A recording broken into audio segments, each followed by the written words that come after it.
আপনারা যদি মনে করেন যে আপনারা আপনাদের এখানকার পরিবর্তন করবেন, আপনারা বলতেছেন যে আপনাদের প্রতিনিধি নাই, কার সাথে যোগাযোগ করবেন?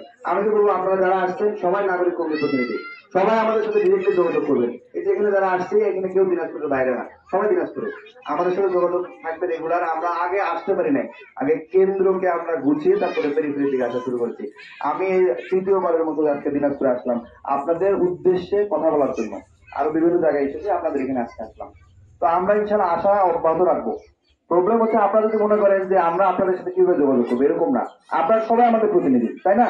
আপনারা ভালো পথে আছেন তো, ভালো কাজ করতে চান তো, যে পরিবর্তনটা আমরা চেষ্টা করছি এই পরিবর্তনের সাথে আছেন তো। এক দলের এখানে অনেকগুলো কথা এসেছে, 20 মাস থেকে বেতন পায় না। এক গ্রুপ চলে গিয়েছে, আরেক গ্রুপ এসে সেখানে বসে যদি এই দুর্নীতিটাই করে ফেলে, তাহলে এর তো এত এই পরিবর্তনের জন্য তো এত রক্ত দরকার ছিল না। 2000 শহীদ, 30,000 এই আহত, তাদের এক একজনের পঙ্গু হয়েছে, কেউ হাত হারিয়েছে, পা হারিয়েছে, চোখ হারিয়েছে। এই বাংলাদেশের জন্য একটা দল কি আরেকটা দলকে ক্ষমতা দেওয়ার জন্য কি এই রাজনৈতিক উদ্যোগে তৈরি হয়েছে? 2000 প্রাণকে এই কারণে দিয়েছে, যায় নাই। তাহলে কি আমরা যে পরিবর্তন চাই, পরিবর্তন যদি ভালো কোনো দল করতে চাই আমরা ওয়েলকাম করবো। কিন্তু এই পরিবর্তনটা যদি মনে হয় যে একটা দল চলে গিয়ে আরেকটা দল এসেছে এবং তারা চায় যে স্পষ্ট করে আমাদের শক্তি আছে, আমরা এটা করবো, আমরা ছাত্র জনতা সেটাকে প্রতিহত করবো ইনশাআল্লাহ। আমরা রক্তের ভয় পাই না, আমরা রক্ত দিয়েছি। আপনাদের শক্তি থাকতে পারে, আমাদের রক্ত আছে। আমি আবার বলছি, আমাদের রক্ত আছে, আমরা ভয় পাই না। বুলেটকে আমরা ভয় পাই না। আমরা কি করতে চাই? পরিবর্তন চাই। আমি যদি আজকে খারাপ কোনো কথা বলি তাহলে আপনারা আমাকে ছুরি ফেলবেন। আমার জায়গায় যদি ভালো কেউ এসে ভালো কথা বলে আমরা সবাই তার পেছনে দৌড়াবো।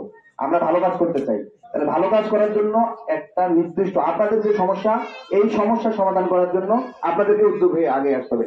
আপনাদের যদি এখানকার সমস্যা থাকে অফিসিয়ালি আপনারা চিঠি দেন আপনাদের প্রশাসনকে। আপনাদের যে উপজেলা নির্বাহী অফিসার আছে তাকে চিঠি দেন, ওই চিঠি একটা করে আমাকেও দিয়ে। উনি যদি কাজ না করে তাহলে উনি কিভাবে কাজ করবে? আমরা কেউ আইনের ঊর্ধ্বে না, আমিও আইনের ঊর্ধ্বে না, উনিও না। উনিও সরকারি চাকরি করে আপনাদের সেবা দেওয়ার জন্য। উনি কিভাবে সমাধান করবে? সমাধান না করতে পারলে উপরে চিঠি লিখবে। সে তার সমস্যার সমাধান না করতে হলে উপরে চিঠি লিখবে। সমস্যার সমাধান করতে হবে, সমস্যার সমাধান না করে আমরা যাবো না, মার যাবো না ইনশাল্লাহ। ঠিক আছে? তো আপনাদের যে কথাগুলো, যে দাবিগুলো, আমরা আবার আসবো, বারবারই আসবো। আপনারা অনেকে বলেছেন যে এরকম তো অনেক দল আসে, আমাদের কথাগুলো শুনে আবার চলে যায়। আমরা যাওয়ার জন্য এখানে আসি নাই। আমরা ছাত্ররা, জনতারা মাঠে আছি। যতদিন পর্যন্ত বাংলাদেশের সংস্কার হবে না আমরা মাঠ ছাড়বো না। আর জাতীয় নাগরিক কমিটির দিনাজপুরের আমার মনের ভেতরেও ভালো কাজ করার ইচ্ছা আছে, কিন্তু আমি জায়গা পাই না। কোথায় করবো, কার মাধ্যমে করবো, তাই না? সবাই কিন্তু চাই যে দেশটা পরিবর্তন হোক, এই দুর্নীতিগুলো নষ্ট হয়ে যাক, কিন্তু আমরা কোনো জায়গা পাই না। যদি ৭১ ইতিহাস জানতে চাই শুধু একটা দলকেই জানতে হবে, সেই দলেরই কাজ করছে। তাহলে কি আমরা অন্য কেউ কাজ করি নাই?